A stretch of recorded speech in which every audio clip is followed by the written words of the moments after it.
Hello dosto, welcome to Bitcoin Hub. I am Bhavik. This is the place where we discuss about Bitcoin, freedom, economics, geopolitics, and many interesting things. And we try to bring many interesting guests who are into Bitcoin, who are into freedom movements, who are writings about economics and Austrian economics especially. We talk with developers, we talk with Bitcoiners. So for today's podcast, our today's special guest is Mr. Vibhu Vikramaditya. Vibhu Vikramaditya is a former Don Lavoie Fellow at George Mason University's Mercatus Center. His research interests are in capital theory, monetary theory, and business cycles. We have discussed many interesting things about his works regarding Austrian economics, regarding freedom movement, regarding the political structure of India in this episode. So it was a very wonderful podcast. Generally, Vibhu Vikramaditya he writes about economics issues from a legal and economic standpoint, and with pro-liberty outlook.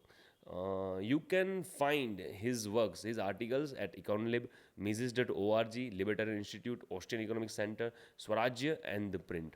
So please do watch this video. You will love it, I guarantee it. And yeah, please like the video, share the video, and subscribe our channel. Thank you. Hello and welcome everyone to this special episode of Bitcoin Hub. We have with us Mr. Vibhu today, and I will let him introduce himself, and then we'll ask him a few questions which we think are extremely important for people to know in the Bitcoin space and in general as well, because he comes from a very rich background in terms of Austrian economics, and he has a different thought process which we wanted to cover. And that's why we have Vibhu here. Thank you, Vibhu, for accepting the invite. I know you've been extremely busy. The last month was a little difficult to have you on the show, and thank you for spending your time with us. Yeah, thanks a lot, Nehal, for inviting me here. And I'm really glad to be in presence of everyone who's so excited about Austrian economics and Bitcoin in India. Thank you. Could you briefly let us know about yourself? Yeah, so I'm Vibhu Vikramaditya. I have a BSc in economics from MIT Pune. I did my undergraduation from there. Then I did my master's in economics from Gokhale Institute of Politics and Economics, that too also from Pune last year. And I'm currently working as an independent researcher on the confluence of capital theory, business cycles, and institutions. Awesome. Thank you. Yeah. So we've had a set of questions and a brief introduction about us as well. We were introduced to the concept of Austrian economics through Bitcoin, all three of us rather, and we wanted to know and we wanted to hear in depth also from a person who studied this thoroughly, and that's why we had a series of questions which we wanted to answer and we wanted to ask you so that you could share some light on that as well. Yeah, So that's fine. let's begin with the basic question, or basic for basic for you perhaps, and probably a lot of you viewers it'll be new. What is libertarianism, and what do you think its significance is in the Indian context? Yeah, so libertarianism is a philosophy that occurred in its current and most recent form in the United States in the past century. It has its predecessors as a long stream of anarchist thought, which favors markets and liberty, as well as the mainstream thought of classical liberalism. So, as I said, since the past century, ever since the term libertarianism has arrived, mainly through writings of Rothbard and many others, there have been various definitions which have been given for it. But a central thread which runs through the entire libertarian thought is emphasis on two principles. One is the idea of the non-aggression principles, or colloquially we also have heard of a term ahimsa for it, but it's more deeper in the sense that non-aggression principle means that we do not initiate force or violence against another person. This is one of the core tenets of libertarians that all of us believe in. And the second is voluntary or consensual exchange.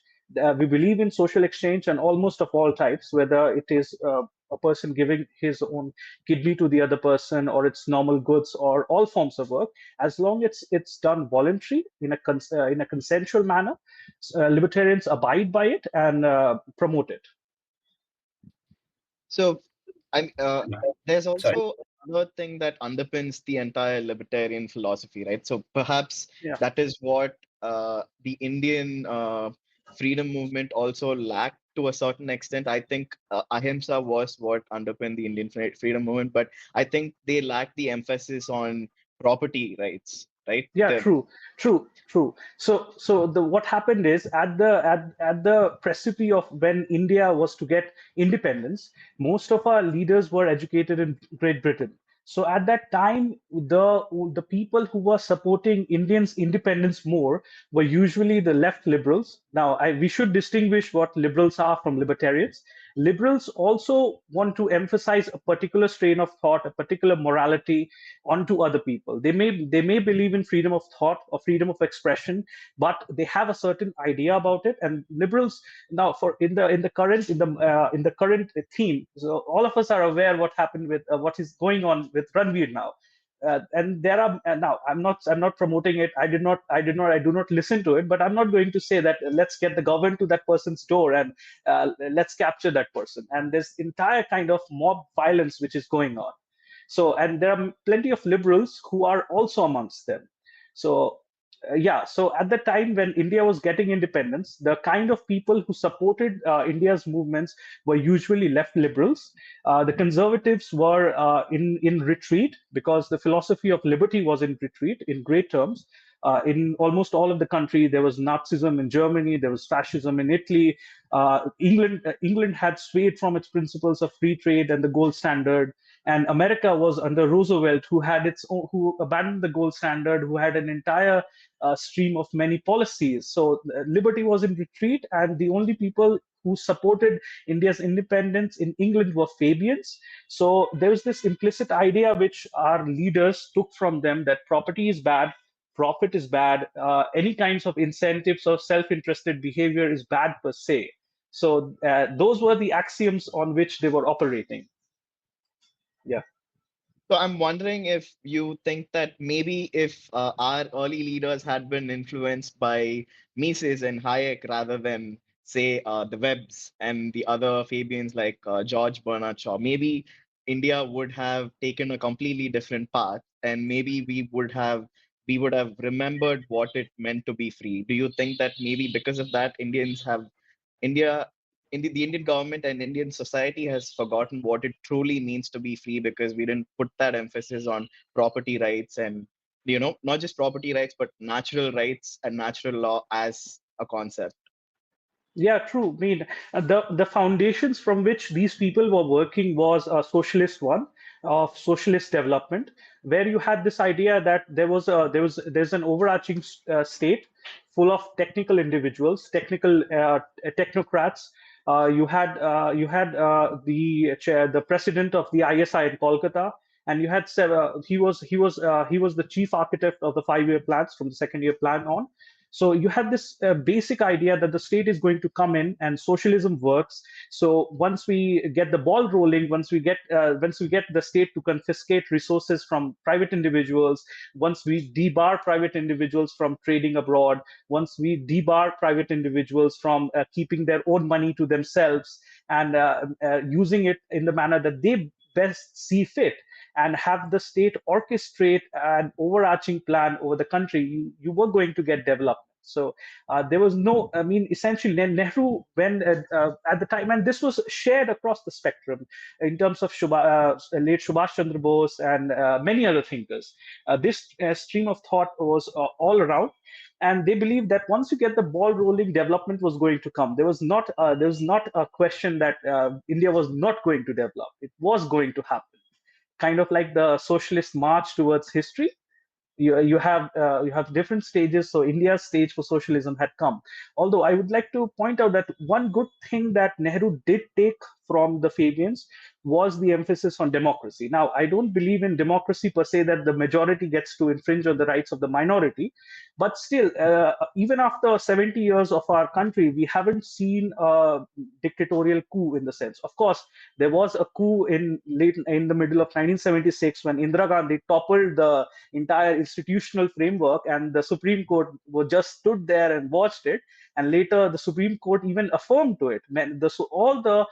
the disparaging of the right to property, the Supreme Court essentially agreed to it, and they, moreover, if you read the judgments of what the Supreme Court judges say about what happened during that period, they say that property is a morally improper institution, and it is going to get us back to the era of the feudal lords, and all of us are going to become serfs. And so this was the ideology with which they were working from. Yeah. And we did have some bulwarks against it, right? We had Minu Masani and Rajaji and so many people. Rajaji was, I mean, one thing that is effectively ignored in the modern landscape is the story of Kerala. So people like to put Kerala up as the model of the communist development, but once you look into it, Kolkata was the highest literate state in colonial India for a very long time. But once English institutions were brought in Kerala post 1850, what you saw was a kind of competition amongst different people of different classes, of different castes, of different religions, where they were competing for better posts, better businesses, better jobs, and that accelerated their literacy rate. Northern Kerala had already overtaken Kolkata as early as the 1910 and the 1920s, I believe. Then you had a period of Rajaji's government, who ensured on transparency and the delivery of certain services which they hail as good. So Rajaji made a huge emphasis on making it economical, so to speak. Cool. So in those terms, slightly deviating here, in terms of that, like what is the true meaning of natural rights then? Like according to you, or according to what it ideally should be? Is it important? So natural rights was a philosophy and a legal philosophy per se, which evolved, which has its roots a long time back. It has its roots in pre-Socratic thought. One can argue that we also have a somewhat conception to it. I'm going on a tangent here, but we also have an ancient conception of rata. So dharma used to be those actions which maintain and sustain rata. So in a sense, all dharmic actions would have been those actions which abide and tolerate natural law. But these things have not been built upon, these things have not been emphasized, and these things have not been demarcated properly into political philosophy. So natural rights was a philosophy which got its main day during the Enlightenment period, where there was an idea that human beings, regardless of where they come from, regardless of their races, possessed some inalienable rights by the virtue of their humanity, and that these rights were discoverable by reason. So you had an emphasis on everybody's humanity, and this idea of a moral ethic which could be discovered through reason, and which was based on each individual's humanity. It was not something which was given by the government. It was not the product of a legislative act, and hence governments could not confiscate it on their wishes. So it played a huge role in, for example, the abolition of slavery. The early proponents who stood against slavery, both in England and in America, were natural rights theorists, and they made extensive arguments against this. And even in the political sphere, John Locke established the idea of entire property rights in the idea of self-ownership, which progressed naturally. So, for example, I have ownership in myself, and from this virtue of owning myself, I can create property by mixing my labor with some unoccupied land. So you get property rights through mixing your labor and by the fact that you own yourself and your labor.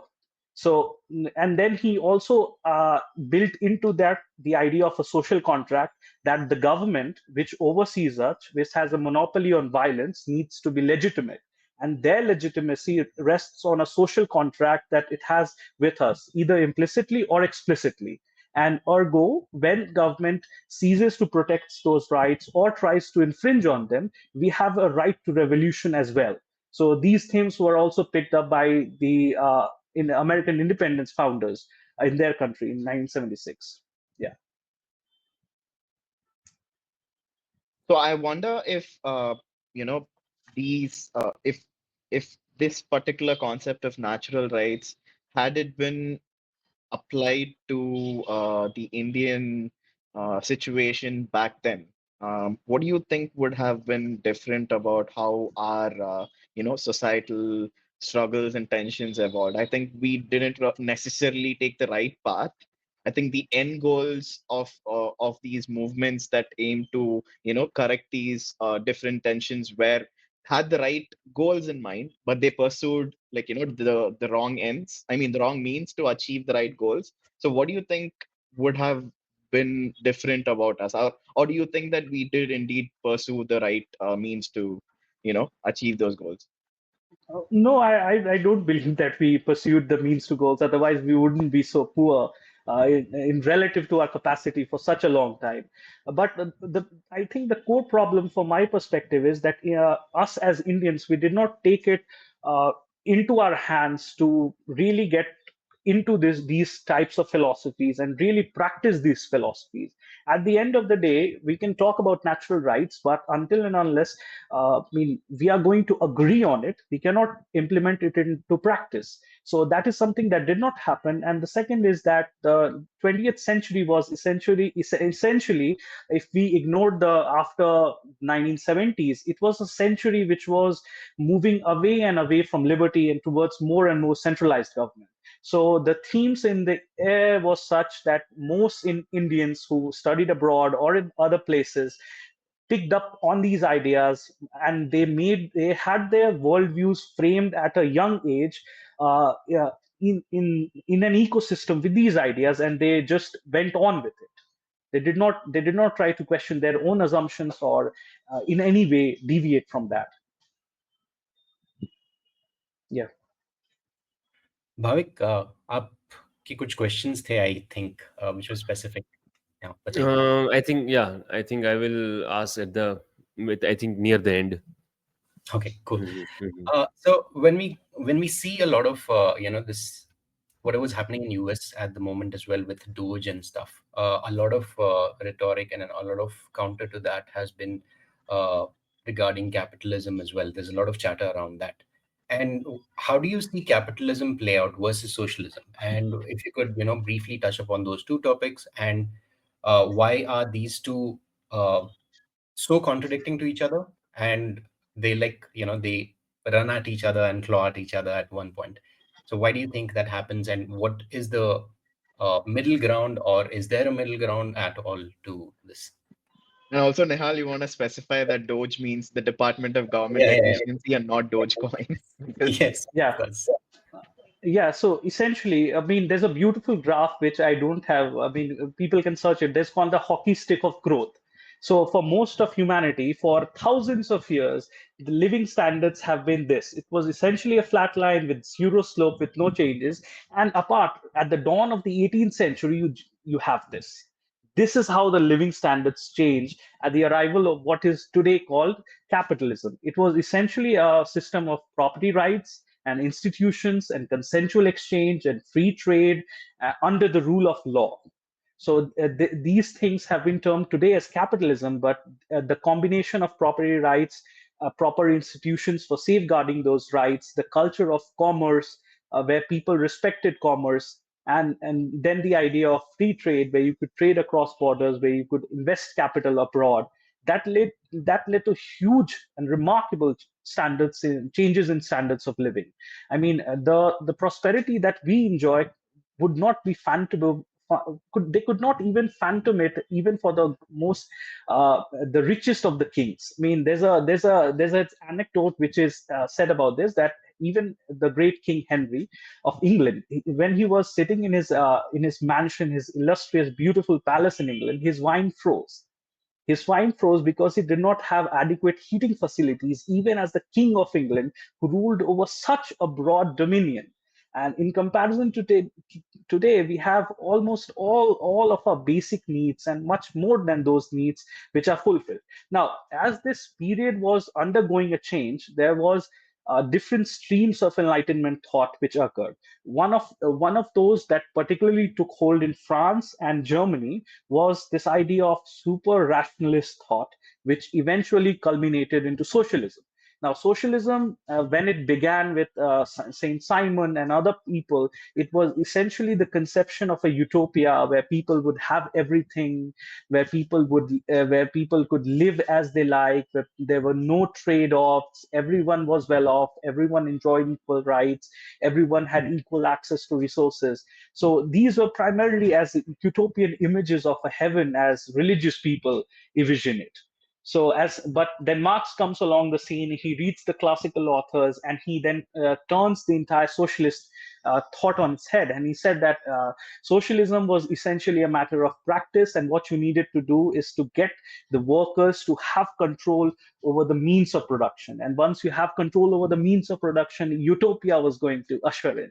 So he also had the utopia, but he had a middle thing which workers and other people could do. So as these experiments were tried first in Russia, they abolished money, they abolished property rights. And even within the first 5 years of them doing so, they had the Russian Revolution in 1917, and they effectively abolished money and property rights. They had to turn back on it as soon as in the next 5 years, because economic calculation, as Ludwig von Mises showed in his remarkable piece on socialism, that was essentially one of the first arrows of the 20th century, which was shot against this entire behemoth of government, big government. So even within the first 5 years, they had to resort back to money, and they had to get prices back in order to just calculate. Because if you don't have money, if you don't have even some conception of property rights, how are you going to demarcate who gets what? And then how are you going to judge how much should I invest? How much should I borrow? What is the value of these resources? What should I invest in? How much should I consume? What should I consume more now, or should I invest, or should I save more now? And then what should producers produce? These basic and fundamental questions of economy are impossible, and became impossible without money and property rights. So they had to institute some form of property rights and some form of money, their own centralized fiat, and then add on centralized planning to it. So institute 5-year plans and then go ahead. So yeah. And I suppose Yeah. one of the biggest attacks on socialist thought came from, uh, you know, uh, the marginal revolution Yeah. folks like Menger and Yeah. Bomberwork, and then Yeah. Yeah. Mises kind of took it to another level and Yeah. Yeah. basically ripped the And entire thing apart to shreds, yeah. right? And Yeah. I think Yeah. Yeah. time and time again, the socialists have been proven wrong about how economics work, basically. Yeah. And Yeah. it's So been a yeah. long So tradition of yeah. So building and on that, huh. Yeah, so go building ahead, on please. that, I just remembered that I didn't complete the question. So after 1950s, socialism took on an entirely different conception. It was developmental socialism, where you were going to have some forms of money, of course, state issued money, and some basic rudimentary conception of property rights, which normal citizens were going to enjoy. And then adding on to that, you were going to build a technocratic apparatus of certain people who were essentially trained in economics and econometrics, and they were going to plan and streamline the economy piece by piece by piece. Now, when I'm saying this, it seems absurd today, but these were essentially the most influential people in the economics profession were doing in the 1950s and the 1960s. Development planning was it was all the go around then.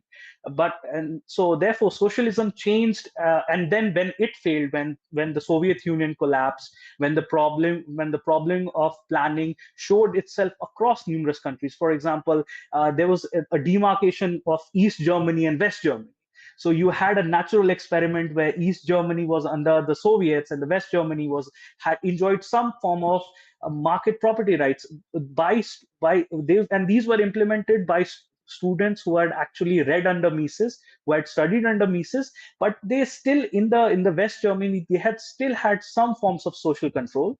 So a middle path, but a more rightward path was envisioned in terms of just right as means property rights, capitalism in that sense. So that showed its enormous success, where West Germany was prosperous, where people grow rich, where they had burgeoning factories, goods coming out. And in the West Germany, you had lines, impoverishment, poverty, destitution, tyranny.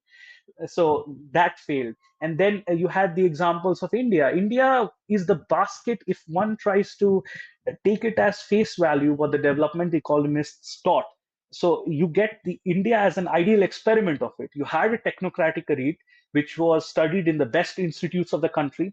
The ISI was an institution which was built for this very purpose. It brought in the best of computers from. There's a beautiful book by Menon, Planning Democracy. It gives you the entire idea of how it happened, and it's a beautiful book. And then there was propaganda. It was not done in anything which you are forcing onto an entire country. It cannot be done without propaganda. So this is also something which has completely gone out of our consciousness. But there's, if you search, there are entire videos available where people were being cajoled into celebrating this planning approach. And apart from these, even sadhus and religious men were sent into various villages where they had to persuade people that, oh, this is good and you have to believe on this. So all these things and the disappointment from these things had really When had a did it cynical happen? effect on India. I mean, When this did it was, yeah, happen? this is about Sadhus. this is after 1950s. This was part of the developmental approach.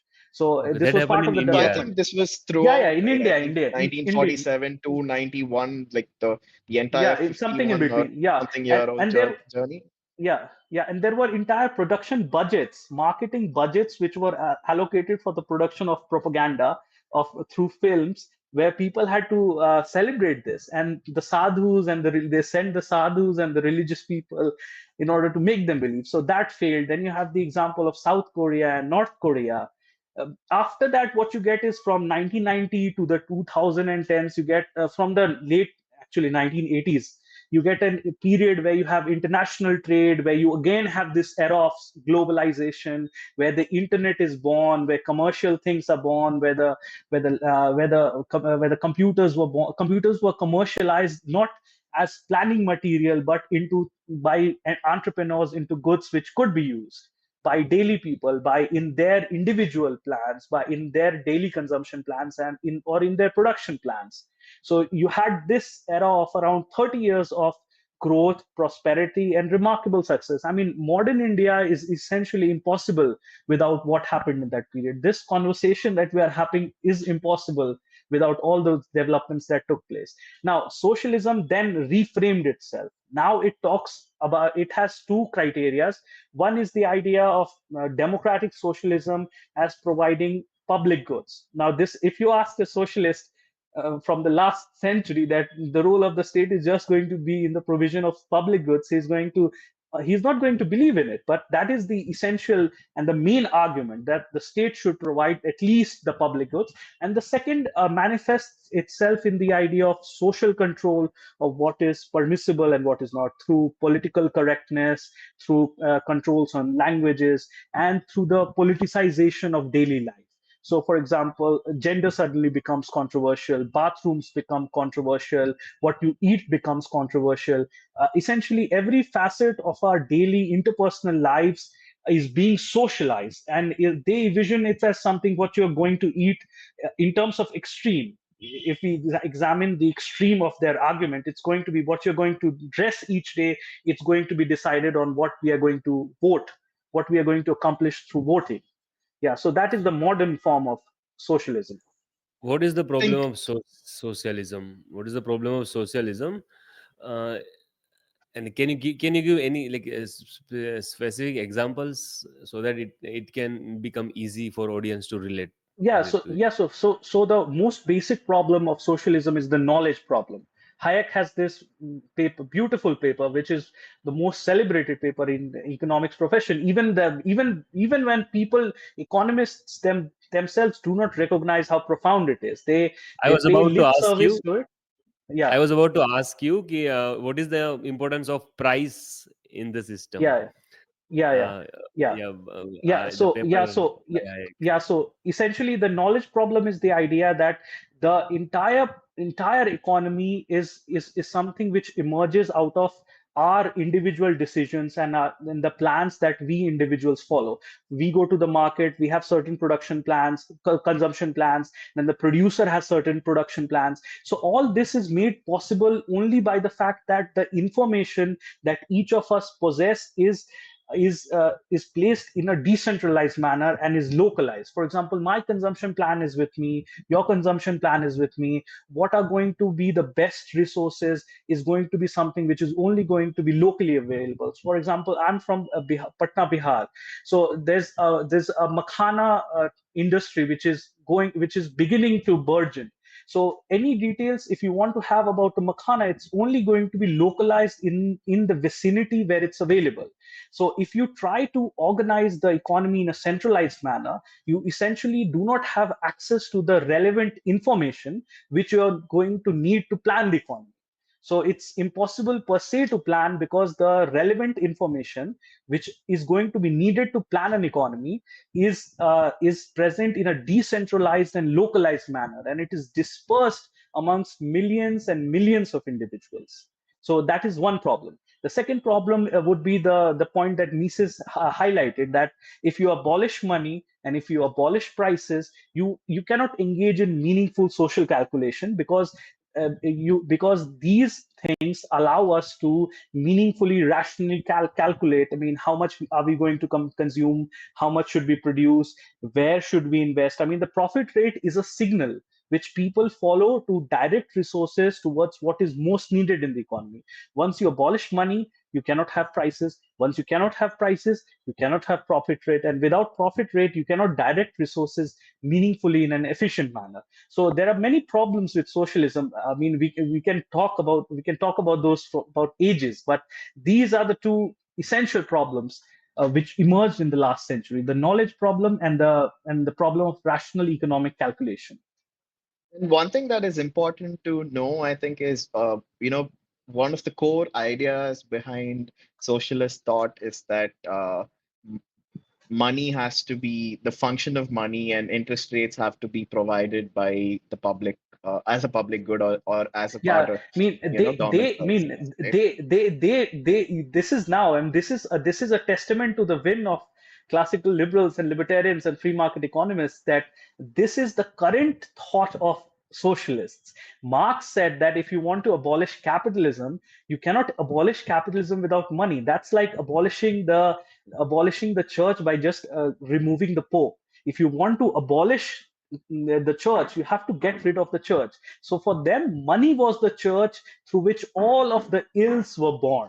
Money was evil because money gave rise to accumulation, private hoarding, and all these forms of rational calculation. So, and modern socialists would agree to your idea. I mean, this is the modern idea because they have seen the failures of the previous idea. And even then, I mean, the problem of modern central banking has shown that that is not possible. The United States Federal Reserve, which has the best economists, which has the best tools in terms of econometrics, which has the best data because its institutions are good at organizing and collecting data, even they have failed to charter a path of interest rates or prices for the last 5 years. And we have seen that happen. That also took place for in the 2007 into 2008. That was the case in the dot-com crisis, and that has been the case in every essential economic big event that materializes. Yeah, so India is pretty much like socialist country. Can we say it or no? India is a socialist country in terms of its axiomatic thought. The basic thoughts that all of us have are socialist in nature. For example, that trade is bad. That once you are engaging in trade with China, you are killing all potentials for development in India. And they do not extend that thought in terms of local level. So, for example, why can it not be said that if trading with China is bad, trading of Kolkata or Bengal or Bihar, trading with Ahmedabad or Gujarat is bad. Similarly, trading with Maharashtra is bad. I mean, why is it not? Why do they not make the case that trading inside the country gives gains and produces innovation and all these things. But trading across borders is something that is bad, and that the world and economics is a zero-sum game. So there are countless basic axiomatic thoughts that we hold that are essentially socialist in nature.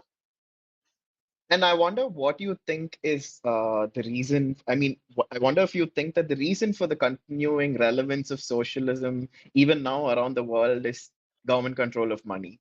And what do you think, if at all, there is actually a free market system for currencies, and if at all we do have more and more adoption of Bitcoin and other cryptocurrencies as well. Do you think that it completely makes socialism irrelevant, or do you think that CBDCs are going to be advanced and we're gonna have like continued relevance of socialism? What do you think is going? I mean, I do think that in the long run, freedom will always win, liberty will always win. But I want to hear I'm what not your I'm thoughts not are. as I'm not as optimistic that it always wins. I mean, it depends on how we act and how much influence we can gain amongst the current. If Hayek has a quote that if politicians do not ruin the world in the next 20 years, the other generation is going to react to it. But we must have the ideas and our institutions, our self-organized civil institutions, for example, the work that you all are doing, and the work that other civil society people can do in making these ideas more popular and reaching people and making them battle socialist ideas. That is something that can help us. But getting back to your question, yes, money is the central resource which allows a state to have control over all parts of the resources. For example, if you go back to the era of the gold standard, a country could not marshal resources at will without first either taxing people or running the risk of having a run for their currency, which was essentially a run on their gold. So by removing the any form of market competitive currency such as gold, silver, copper, Bitcoin, or other forms of even cryptocurrency, what the state does it establishes a monopoly for mobilization of resources, and then it can garner those and charter those resources in several areas. So yeah, that is central to the functioning of the state. And the all proponents and some proponents of state go so far as to claim that money itself is a product of the state, which essentially is not true. I mean, it is not true because we have for various reasons. On the theoretical end, Menger, as you remarked, through his writings, has shown that money can evolve spontaneously, and we have various evidences. For example, in essentially in concentration camps and in jails, what you get is the emergence of a money through forms such as cigarettes. Cigarettes effectively function as money because people want to hold it, and for which they have an immediate demand for. So money can emerge spontaneously in several situations until and unless you have a monopoly on money through legal tender by the state. Touching upon the legal tender and the evolution of the role of the currency, I did come across your article which you had written last year, The Banking Risks of CBDC. And it had a beautiful chart called the Pyramid of Money. Could you touch upon that a bit, and what exactly did you mean by that? Yeah, so there's a course which is taught by a Colombian professor. He has different thoughts on money than what we share, but yeah, I took this chart from his course. So what it essentially shows that in the modern monetary system, not in terms of the modern monetary theory, but in terms of what actually happens, is you have a core money, and based on that core money, banks issue liabilities. So you have a central money, which is more money, and as you get down to it, for example, through various liabilities, banks issue liabilities, then firms can use those liabilities to issue more liabilities as credit, as it happened during the what is called the housing crisis, where the banks were issuing credit through collection of various mortgages of bank loans on houses. So what you have is you have a core money, and then proceeding downwards, you have layers of credit which are built on those core money. So that was the pyramid. And during expansion, it expands, it acquires stages and it grows. And during contraction, it contracts. Right. So it's in its inherent nature that if a free market will come into existence, and if there are no institutions which are supremely governing the entire populace, it is possible that we see rapid, boom and bust cycles throughout in a shorter period or a longer period, depending on how people are spending their money and how the proper trade is happening in the society. Do you think Yeah, that's we have evidence for it that it does not happen. Recessions okay? and booms are common, and small bursts are common. Just like any business, when a business expands, it eventually learns through trade, through exchange over a period of time what a sustainable level of investment or production is. Just like we learn, for example, tomorrow if we say that we are going to only do one thing and do everything, so that is not going to work. We are essentially going to learn our limitations and going to allocate certain time for each of those activity. In a similar manner, businesses over time learn through their failures what their sustainable level is. What is rare is a collective failure where these firms, which have essentially evolved to better predict future demand, all of them fail together at once. Now that is rare, and that does not often happen. It may be caused by many things. It may be caused due to bad choices. For example, if you really engage in bad investments, you're obviously going to have to pay for it, and that is a natural process by which you'll learn in the next period. Then it can happen through an artificial policy of credit which is advanced, which breeds unsustainable investment, which essentially where there's a boom and then it busts. So it can happen through various forms. It can happen naturally, it can happen unnaturally. But in the natural case, people generally learn, and they do less and less of it, because in order to survive in the market, you cannot just go on making losses and losses, because remember, every burst is a loss, and loss makers are driven out of the market over time. And historical evidence has shown that the stability under the gold standard was essentially, I mean, magnanimous. It was essentially around 0% for around for 50 to 60 years during that period. And in terms of the bust and booms, there were only two periods where it happened. And for most of the time, what you got was relatively declining prices, such that the value of your money rose and you could buy more and more of it over time. So I wonder if you think that there is any role at all. I mean, if there is any, like, real role at all for a central bank in the economy, because I am of the strong opinion that at some point in the future, the RBI needs to be abolished. I don't think they have to exist at all. And I think they are. Despite being one of the better institutions in a country, if we I mean I am also of the same opinion. Despite being one of the better institutions, apart from when we look at it in terms of the all the other government institutions such as CBI or even the Supreme Court or all other things, it is relatively better. But yes, I am of the same opinion as was Hayek and many other people, that competition in currency and competition in money, which evolves spontaneously in the market, can garner better conditions for exchange. Yeah. And I think it goes beyond competition in currencies as well. And I'm also talking about competition between banks and interest rates. And I think that the interventions that central banks make into interest rates is basically interfering with the time preference of the economy, right? So it's kind of Yeah, that artificially is a huge part. manipulating people's Yes. time preference. And I feel Yeah. like that causes a lot of distortions in the Yeah. economy, and it's Yes. overall Yes. ruining Yes. Yes. people's lives, right? Yeah. Yeah. I What mean, are your the thoughts on Austrian it? Do you theory. think that free market, I mean, do you think a free banking system would work? I'm of that belief. So I wonder if you have come to the same conclusion as well. Yeah, so the Austrian theory of the business cycle essentially posits that what you have is, through an artificial expansion of credit, the time preference of savers diminishes. So you get more and more spending, you get more and more investment artificially, which otherwise would not have happened. And with respect to the question of free banking, again, we have evidence for it that it was largely successful. Scotland had a free banking system in the 19th century, and it was very, very successful. It ensured a stable price level. Adam Smith, in one of his books, remarks that the immense amount of trade, that expansion of trade, and the other things that happened in Scotland was essentially due to it.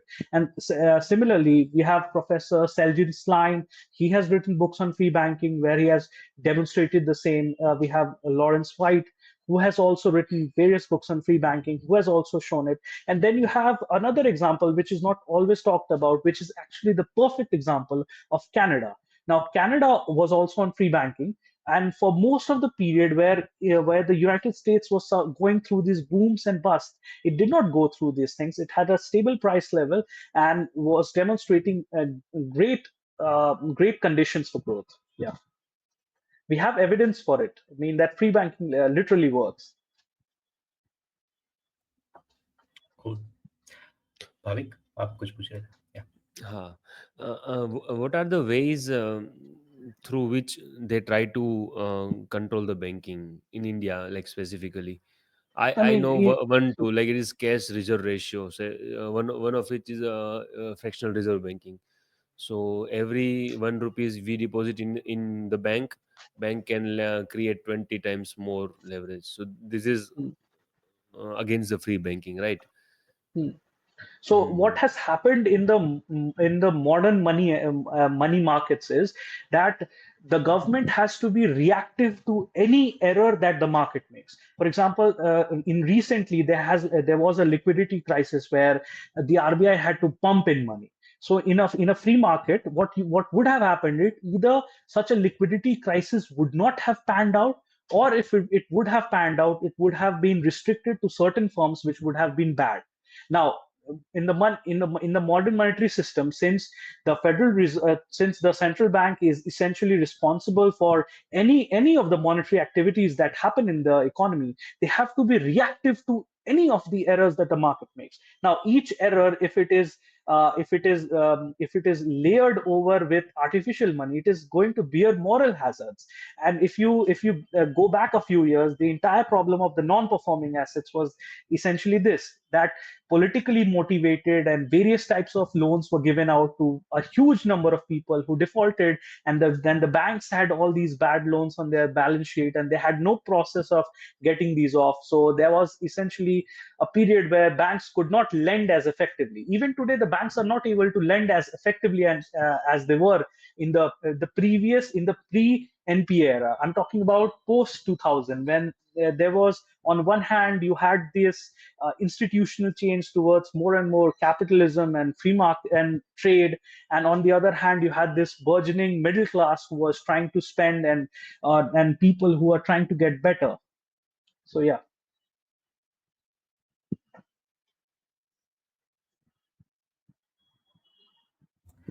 Uh, when we put Bitcoin into the mix, now there's a lot of misconception in general public when it comes to Bitcoin itself, because it's associated with all other cryptocurrencies which came after it, and that gave a bad name to Bitcoin.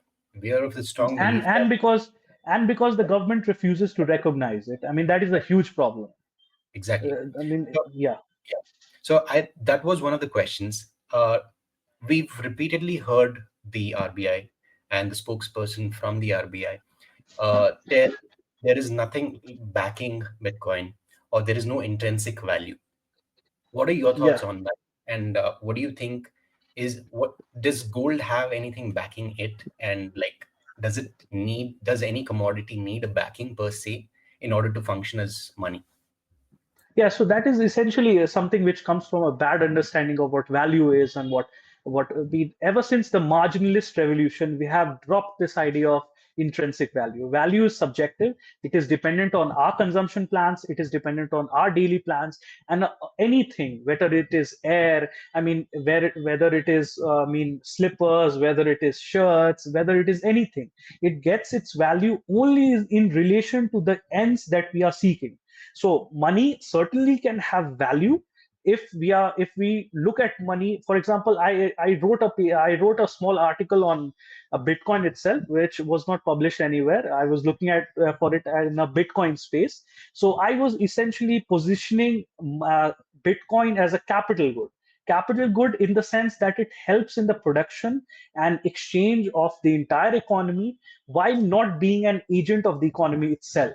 So once you have people who look at Bitcoin, I mean, essentially the entire high value of Bitcoin is only because people expect it to become a sort of money in the future. It has some problems, which I'll talk about it later.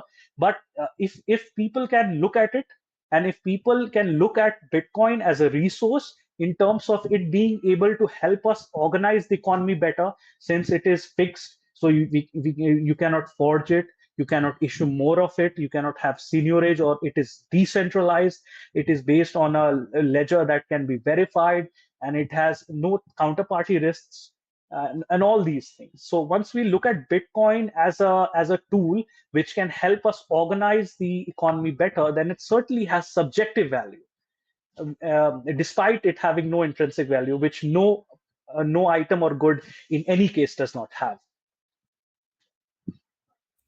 Right, absolutely. I mean, this particular point of yours, seeing Bitcoin as a capital good instead of the normal regular currency, it was surely intended to be the currency, a peer-to-peer electronic cash. That's how it was devised. But now you see the likes of Michael Saylor, Metaplanet, and companies who are accumulating Bitcoin in the hopes of, it acting as a sound capital form, and then using that as a leverage to, do whatever they want to do in the future. So Yeah. we've So yeah. Yeah, please go ahead. So I mean, since you have mentioned this point, it is important because one of the problems and theoretical problems, which I also believe is important, is made by Professor Lawrence White, who's a great economist. I mean, he's written great books. He is. I don't know if he classifies himself as a libertarian or not, but he's certainly sympathetic to those ideas. So one problem that he touches upon is the problem that the money supply of Bitcoin will be fixed at a certain point in time. That is, the money supply cannot respond. Now that becomes a problem because you have the money supply does not change, but the money demand is going to fluctuate. Sometimes you're going to demand to hold more money, and sometimes you're going to demand less money. So that is going to lead to a volatility in prices, even with fixed supply, which will hinder prospective and stabilize planning forward. Because what you need is what stable prices help in planning by allowing us to see more and more into the future. There was a time under the gold standard where bonds were issued for 100 years because you could envision the value of money 100 years into the future. Now we cannot do that for 10 or 15 years even into the future without making errors. So one of the ways that this problem of fixed supply and changing demand could be solved was, as you said, through entrepreneurship. You have the layer one as Bitcoin, and then you can have multiple layers on it. And for example, you can have an institution which issues claims on Bitcoin. And if people want to hold more of these claims to make transactions in certain times, then it is going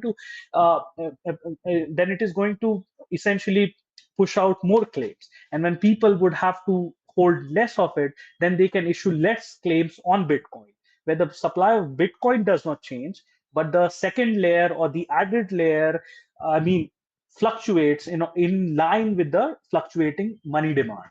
So in that way, you can have a stabilized price levels, but that I personally believe is not a theoretical problem, but an entrepreneurship problem, that some people would have to get their hands dirty and would need to find out a practical problem. In the same manner that fractional reserve banking is a theory is it could have been a theoretical impossibility for people who did not see it. But Venetian bankers, when they saw that you have a lot of money with yourself and all of it is not demanded today, so they could issue claims on those money as loans to other people.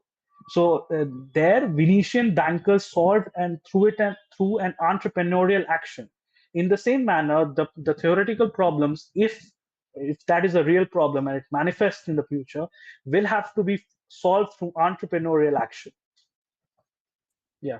So I think even within the Austrian school of thought, there were differences in opinion between, say, Mises and Rothbard and then Hayek and other folks, Yeah, right? yeah. Whereas Yes, I mean, Mises and for Rothbard fractional are reserve thought banking. that no, I mean that's there, but also when it comes to the supply of money, Mises and Rothbard thought that fixed supply is okay, and it will work. I don't. They thought that any supply of money is fine as long as the market determines it. Whereas Hayek and other folks thought that you need a certain expansionary No, I'm money saying this. supply. Yeah. So I'm saying this because during the experiment of free banking in Canada, which is the ideal touchstone of what free banking promises, where you do not have a legal tender, where you do not have a monopoly on money, essentially. So what happened is during times where money supply increased, where the demand for holding it increased, and when money supply contracted, when the demand contracted. So you essentially saw fluctuating. So for me, it's more. It is a very real problem because money demand changes. Yeah, in that Oh, so sense. we're living in a completely new paradigm now. So we've never had like a properly fixed currency ever before. So we're basically just in wading through new waters now. We're discovering things as we go, I suppose. Yeah. It's an entrepreneurial problem. I believe it can be done because Venetian bankers and various other entrepreneurial solutions have manifested, which theoretically would be an impossibility. So from that belief, I can say that it is possible, certainly possible. With respect to the role of Bitcoin in a country like India, uh, when you see, I mean, I'm sure you must be aware of everything that's been happening in US since last year with the introduction of Bitcoin ETFs and with Donald Trump coming into his new term and the price surging, etc., etc. That's one part of it. But then there are rules and regulations now. Yesterday or day before yesterday, there was another sovereign wealth fund which actually purchased Bitcoin for its reserves.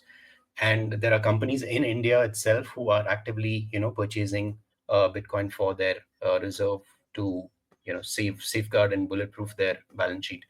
Now, in a country like India, we've seen in the past where there has been a lot of pushback in terms of new technologies being adopted. How do you see what is the role of Bitcoin in India, or how do you see it pan out in the next few years? I think Bitcoin can play a very important role, but that depends on the people who are espousing Bitcoin. For example, there are a lot of people who are going to be in Bitcoin for the speculative measures. For example, I'm going to buy Bitcoin today. I'm not going to hold it. I'm going to sell it after 2 years or after 3 years. Now, if there are a lot of people who come into the Bitcoin space with that mentality, that is certainly not going to make it possible for the layer 2 development and the layer 3 development that I was speaking about. So Bitcoin can certainly play an important role in terms of allowing Indians to better organize our economy, but that has to be done in an entrepreneurial manner and certainly in a manner that the government recognizes it. Because unless the government recognizes it, even as an asset, I mean, I don't believe that first, if we can classify Bitcoin as an asset, and then we can move on because gold is also an asset. And I don't think if tomorrow there's a voluntary phenomena of gold as a money evolving because Indians hold a lot of gold. So that also would be an attractive solution, but I don't believe that the government would essentially agree to it. But they would not be able to level the same criticisms at it that they level at Bitcoin. So if we can get Bitcoin to be accepted as an asset, then we can certainly have entrepreneurs in the field who experiment with layer 2, layer 3, and layer 4 solutions. Got Yeah. it. And do you think it can result in, the resurgence of the whole libertarianism thought process and the ideologies of Austrian economics in I India? think I think it certainly has. For example, the author of the Bitcoin Standard has also written numerous books popularizing Bitcoin and Austrian economics. He has also has a course on the principles of economics, which he has built on Austrian economics. So since there is an overlap on a number of important points, I certainly believe that it can do that. Got it. A few questions towards the end. I mean, I'm sure Bhavik, आपके कुछ questions अगर होंगे तो please ask. आप पूछ रहे होगे? I'm sorry. Yeah, part 2 में. We will अच्छा, like definitely invite Vibhu for part 2 and part 3 because now I have many questions. And ठीक है. yeah, Oh, sure. Before but that, like, yeah, sorry. आप कुछ बोल रहे थे? नहीं मतलब अभी कुछ नहीं है. ठीक है, ठीक है. आप continue. Yeah. Where do you see India in terms of economic growth or the ideology shaping the current situation in the very short term, that is like 3 years, 5 years, in terms, I I mean, think a broad overview. I think personally, I'm a very optimistic person, but the conditions are quite dire. I mean, there's essentially no institutional idea of even. I mean, for example, there's a huge amount of middle class in this country, but there's no organization who just. I mean, it cuts across class, caste, religion, and all kinds of other barriers that are made as political tools in order to divide us. So, but if you look at it, there's no party which represents the middle class. There's no party which talks about us becoming wealthier, becoming more productive, becoming more prosperous as a nation, as a whole nation. What India currently has is a socialist frame of mind with an extensive state and a kind of monkey pit fighting where there are certain resources and monkeys are squabbling over it, and they are continuously in fight for a simple, small piece of it, as in opposition to all of us collaborating and creating more value through exchange, more services, more products, and more innovations. So there is a role for all of us to play in that field. For example, there's a small libertarian party which has sprung up. It has a few of us like-minded individuals. We are trying the small things that we can by writing a few articles, by tweeting some things, by writing comments. But what I essentially would like is all of Are us you to a work founding together. member? Sorry, are you a No, founding member of it? I'm involved in that. There's a think tank, and I would urge all of you that it would be very good if you could join, because Awesome. I'm a Awesome. member of Definitely, it. definitely. Yeah, so what I would like is all of us to come together, and we have been all of us are going to agree that property is a good thing, that markets are a good thing, that exchange is a good thing. So all of us, if we can come together on these core values, and then have push these ideas across levels through colleges, through universities, through organizing small competitions, and through various ways, then certainly a lot can be done. Because I don't believe that we do not have the talent or the ability in our country. We are stuck in a bad loop of ideas, a bad loop of institutions, and a zero sum game essentially of monkeys squabbling over what little is there instead of Mhm. building more. Yeah. And I suppose I think that ideas are powerful, right? I think that's what it is. Yeah, yeah. It's been quite refreshing, this whole conversation, because you are kind of I mean, I have been in this rabbit hole of, like, reading a lot of Rothbard and Mises and Hopper and Hayek as well.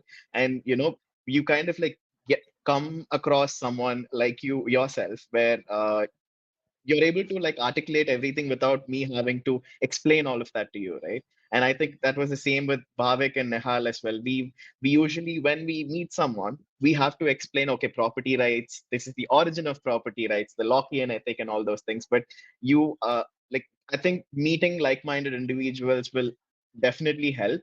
And I think Rothbard also had this theory that a start there. He kind of like formulated it as like stages of libertarianism. I don't know if you've seen that Yeah, lecture or I've seen a talk, video. I've seen a video. He talked right? about there were only 13 or 12 people at the first Yeah. meeting. Yeah, I So remember that. I've seen that video. Yeah. I think he said that when you can call it a movement stage is when you see other people that you haven't come across before say the Yeah, same recognize. things, Yeah. right? Yes, yes, So yes. I I think remember. that's Yes, what yes. I felt with the Libertarian Party handle on Twitter as well, where, oh, hey, that's exactly what I've been meaning to say. They're saying the same Yes, things, right? So I think yes. that's a very encouraging sign. I think there are I mean, rays of hope, like, emerging here and there, where like people are calling for the abolition of income tax. And, a lot of people are, I mean, even if it's a Yeah, I mean, rhetorical thing. one thing is important that we have been, I mean, internet and some people have been able to make pressure on the finance minister. I mean, I could not envision her canceling income tax for the 12 lakh. That is not an ordinary accomplishment. Since there was no organization and pushing it, so we are not celebrating. But nonetheless, it is an enormous burden on which has subsided on a lot of people. What And I we think the really, yeah. So ideal is that what Rothbard was advocating is that we shouldn't be stopping there, and we have to have the ideal as none at all, and then move towards that continuously. We can't just yeah. like stop with a relief or a rebate, and we have to keep marching towards that ideal of none, like no, none at all. Like we just like call it theft, and we never Yeah, stop until there is zero taxes yeah, eventually. yeah, I think that's yeah, what the yeah, socialists did very well as well, right? They were able to build on that ideal of everyone, nobody owning anything and everybody owning everything, and they work towards that ideal and they made that progress. I think what the libertarian movement needs to do is have I no think state one at thing, all. And which has been easier for socialists is that we have grown up in a feudalistic. I would not call it I would not want to call it a feudalistic, but essentially in a fragmented society with kin groups and tribal groups, where the morality is essentially tied to first hours and our identity is based on those groups. So I'm not saying that was bad. I mean, I would argue that you need certain institutions to prosper. So, but once we have grown into this open society, we need to let go some of our general principles that we are only going to help who's our brother, or we are only going to help who's from our caste, or who we are only going to help who speaks our language. Things as such, we need to let go gently. I would not want to enforce it. I mean, people, because it's not going to work. People need to work. The caste untouchability, to the extent that it was abolished in India, what not abolished through a legislation. It was because there were social reformers who organized decentralized manner, and people came to understand that human dignity is not something that should be tied to some people or some people. It should be universal. So it happened in a voluntary manner. You could not legislate it.